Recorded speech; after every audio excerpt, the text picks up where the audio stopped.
Hey everyone, this is Ryan Eckert with Peak Endurance Solutions, and you're listening to the VO2 Max podcast.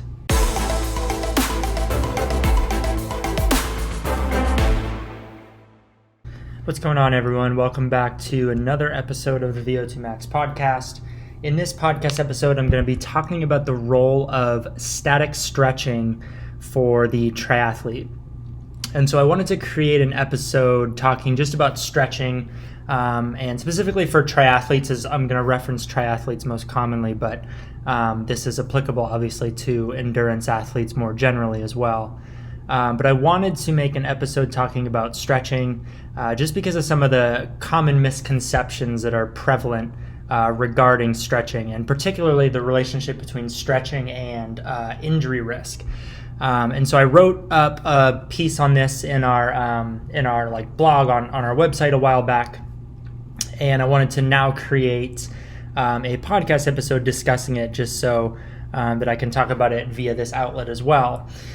So first off, let's kind of define what stretching is. So there's different ways of stretching, but for the purpose of this podcast, I'm going to be talking particularly about static stretching. So think about static stretching. Those are the types of exercises that you do where you hold a specific position in order to improve your flexibility. There's other types of stretches as well, such as like dynamic stretching. Dynamic, as the name would imply, is more dynamic, or there's more motion and movement involved. And so think of that as the type of exercises that you'll see athletes doing as part of a warm-up routine before a race or before a training session. So for example, I could stretch my hamstrings statically by just folding over at the hips and stretching my hamstrings, and that would be considered a static stretch. And then I could dynamically stretch my hamstrings by doing something like a straight leg kick, where I'm kind of swinging my leg back and forth, and on the upswing, I'll get some stretch in the hamstring. So there's static stretching and dynamic stretching, and both of them serve slightly different. Both of them serve a slightly different purpose. So like I said, dynamic stretching is usually something that someone or an athlete would include as part of like a warm-up routine, because it tends to be used very effectively to warm up joints and muscles and prepare them to do, say, a training session, or prepares them to engage in a race. Whereas static stretching is usually used primarily for the purpose of improving flexibility. And also mobility. So I'll kind of define flexibility and mobility as well. But for this podcast, I'm going to focus primarily on static stretching, so not so much dynamic stretching. Now, I mentioned just now flexibility and mobility. So static stretching is usually used to improve flexibility of a specific muscle group. So flexibility is usually is defined typically as range of motion of a specific muscle group. So flexibility of the hamstring, or of the quadriceps, or of the calf muscle, or of the chest muscle, or the pectoralis major muscle. So flexibility is usually measured of the range of motion of a specific muscle, whereas mobility is usually range of motion around a specific joint. So joints can oftentimes have multiple different muscles or muscle groups surrounding the joint, and so that's where there's a little bit of a difference between flexibility and mobility. So the flexibility of a muscle is different than the mobility of a joint, because the mobility of a joint takes into account the flexibility of all the muscles surrounding it, as well as other things that aren't necessarily related to the flexibility of the muscle itself. So there's a bit of a difference when it comes to flexibility versus mobility. So static stretching is usually used to increase the flexibility of a specific muscle group, like I said. That can obviously also improve the mobility of a joint. If, say, you're loosening up or you're improving the flexibility of your hamstring muscle group, then that's obviously going to indirectly affect the mobility of, say, something like your hip joint. But other types of exercises are used as well to improve flexibility as well as mobility. But the reason I wanted to focus primarily on static stretching for this podcast is because there's at least one of the more common misconceptions that'll come up with static stretching is the relationship between static stretching and injury risk. So, and especially when I was growing up as well, playing sport growing up, we used to do static stretches as part of like a warm-up routine, with the belief or the thought that it would help prevent injuries when you're exercising, like in, say, a training session. So like I grew up playing baseball and hockey, And I remember for baseball in particular, we'd usually start our practices with, we'd do some dynamic stuff, but we would also do some static stretching as well as part of our warm-up, with the belief that that's going to help not only prepare you for activity, but also just reduce your risk of injury, which was a little bit misguided, and now we know that it's not necessarily 100% correct. And so for the most part, that's why dynamic stretching is reserved for warm-ups, and static stretching is usually reserved for after an activity. But there's this belief still that's held today that static stretching can help reduce injury risk.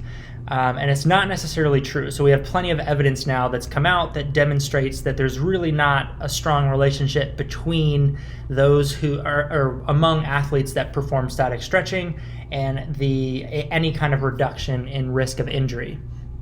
And so when it comes to injury risk, and again, the main focus of this episode is going to be on triathletes. So I'm going to talk about triathletes or endurance athletes more broadly.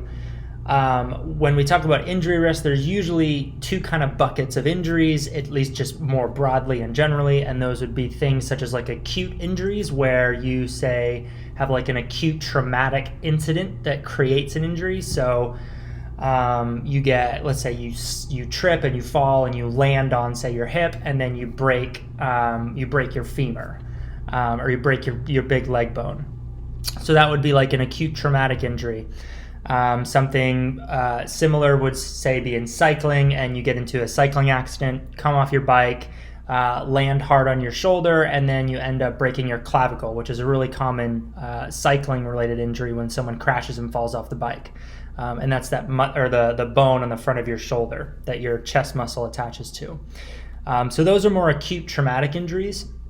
And then there's the more chronic long-term injuries. So these ones are usually more common amongst endurance athletes, and these are things that people would typically refer to as overuse injuries. So say like Achilles tendonitis, so anything that's like a tendonitis related injury or inflammation of a tendon.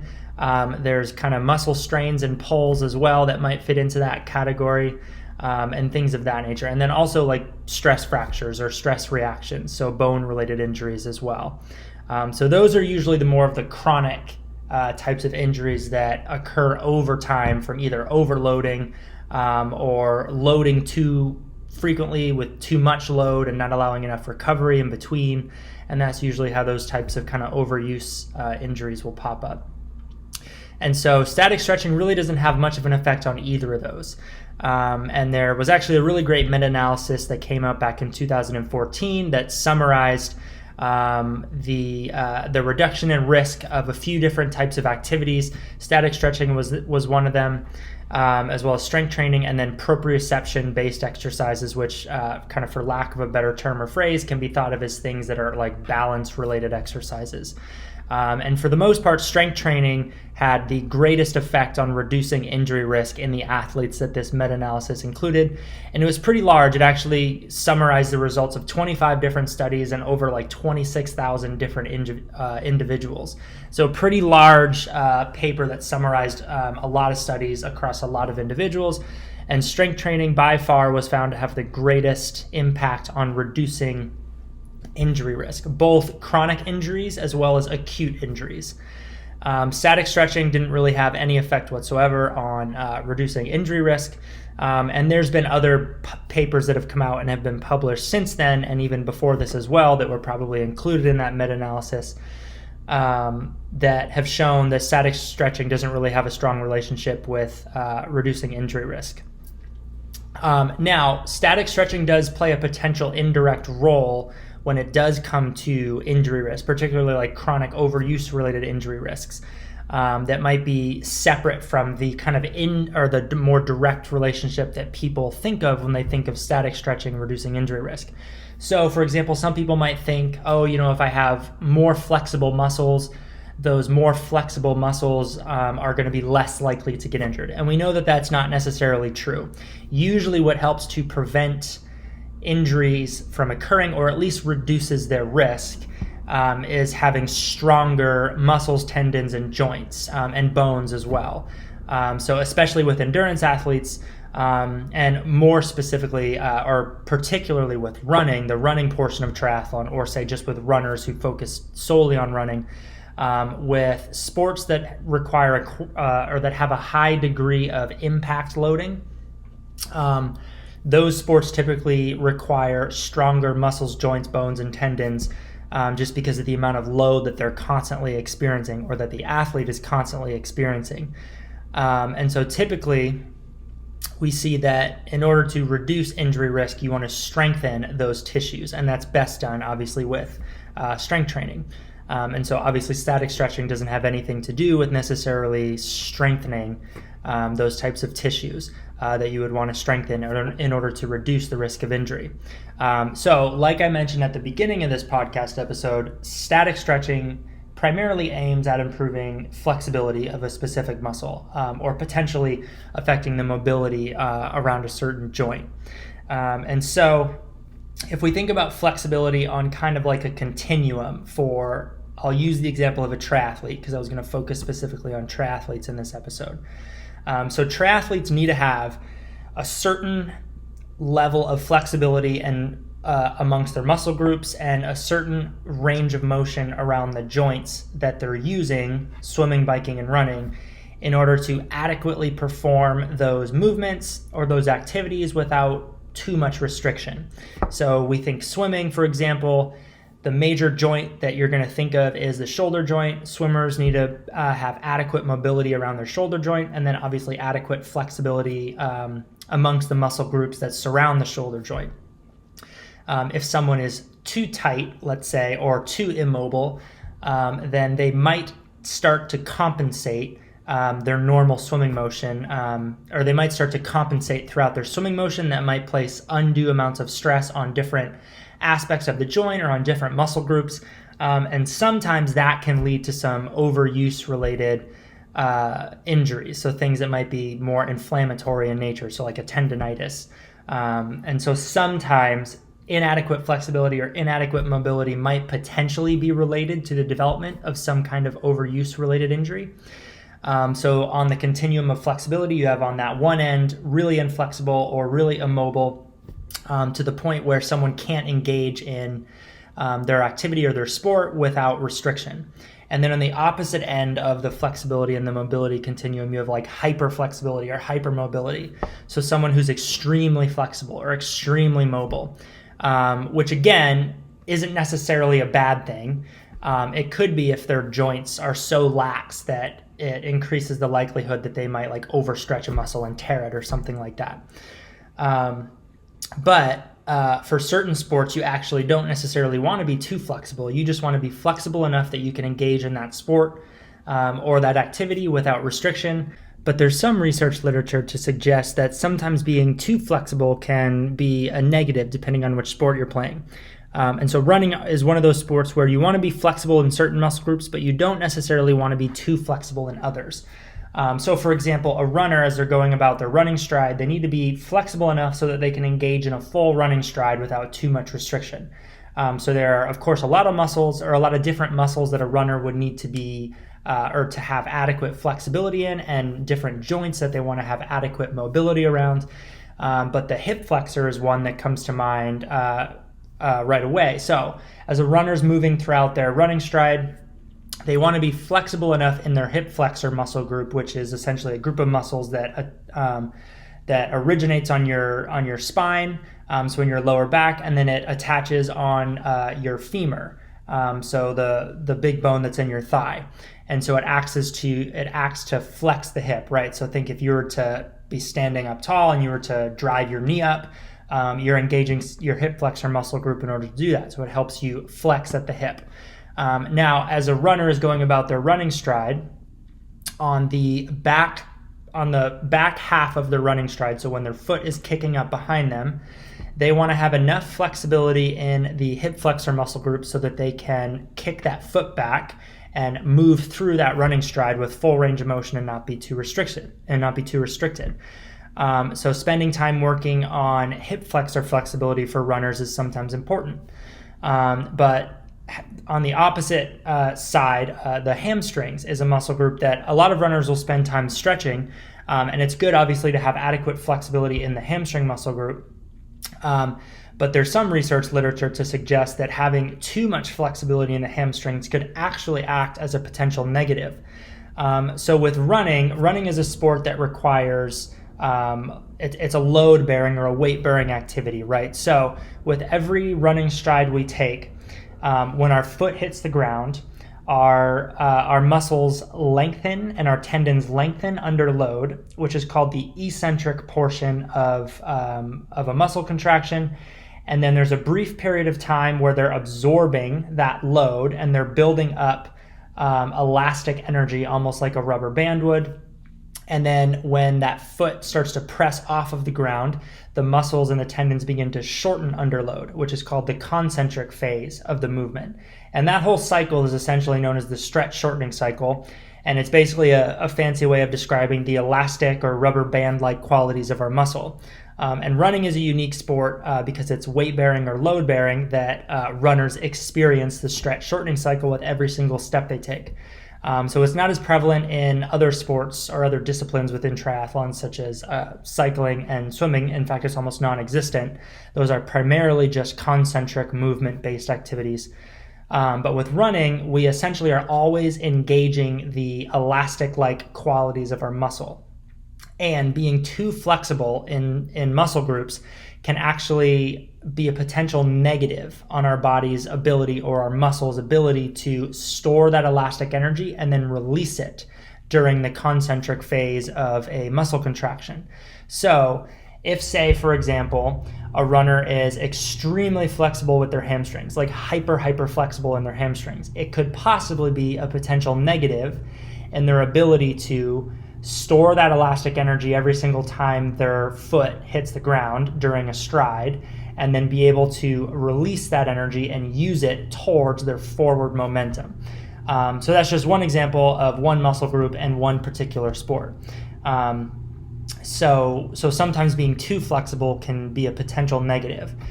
So again, if we go back to that kind of continuum of flexibility and mobility, there's obviously being on one end of the spectrum, there's being way too inflexible or immobile to the point where movement compensations develop as a triathlete is, say, swimming, cycling, and running.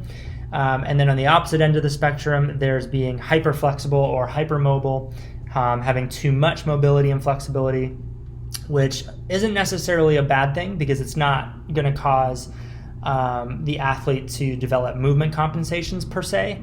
But it could be a potential negative in terms of performance with running, for example, and exercises or sports that involve weight bearing or load bearing.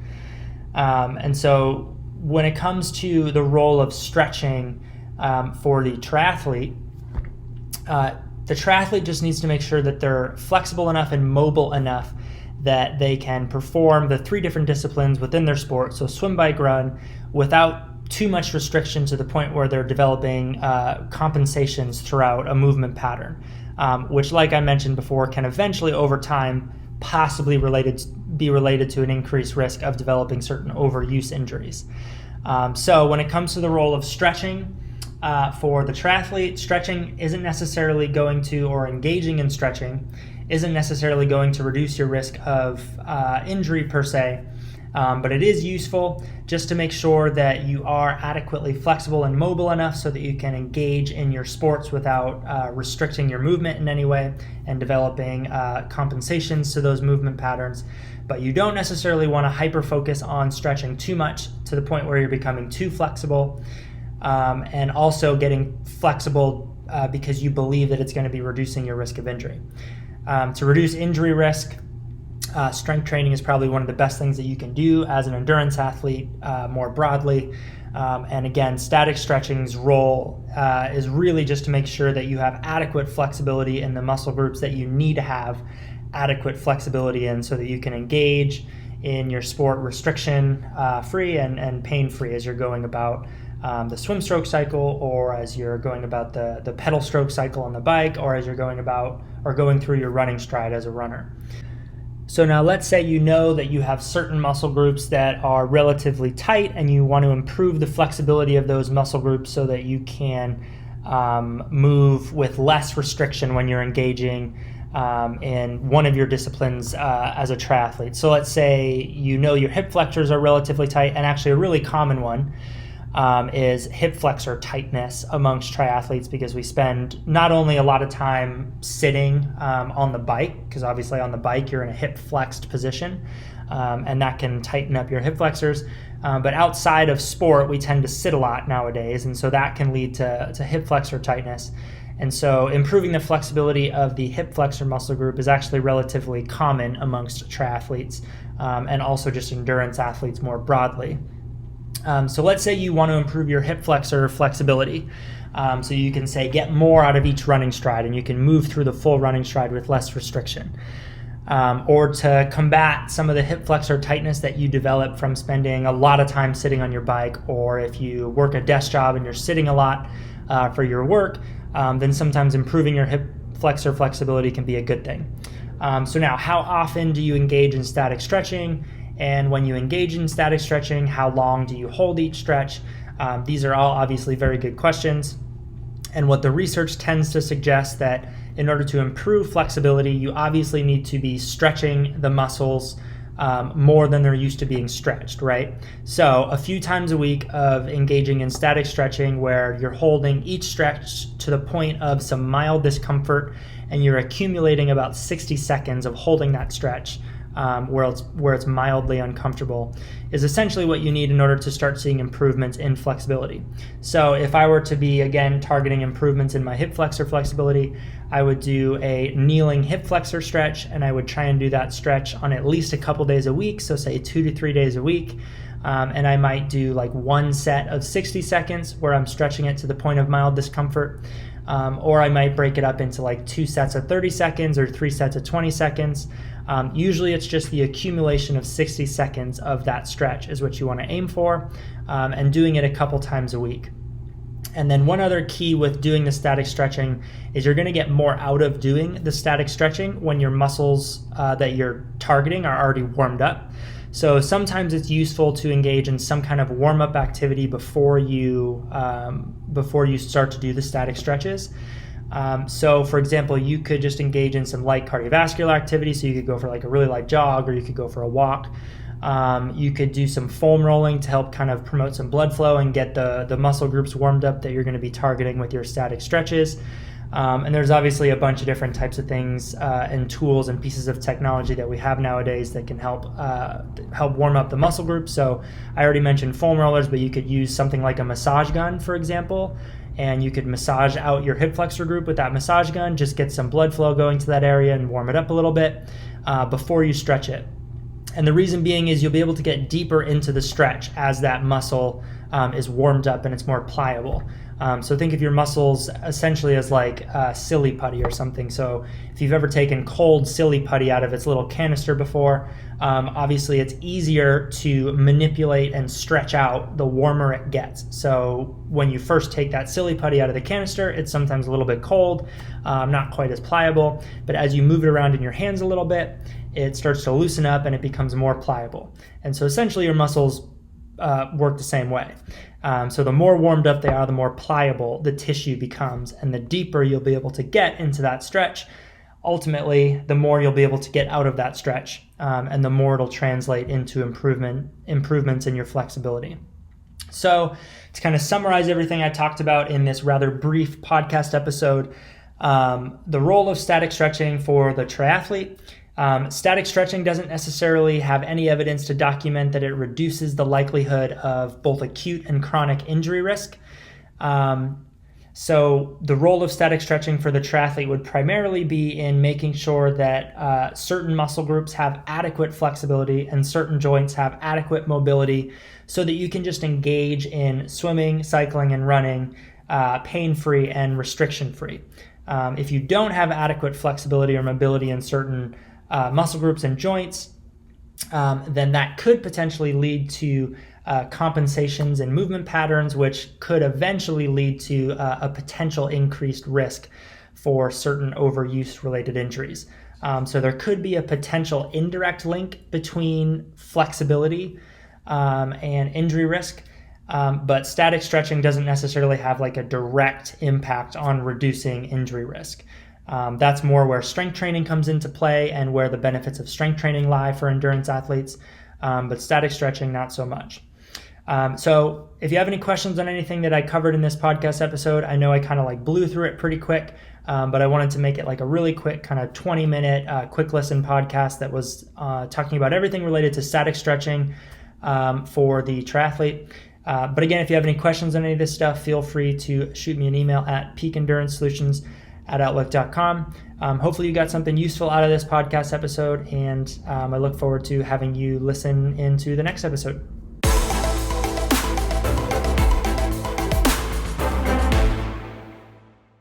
Thank you for tuning in to today's episode.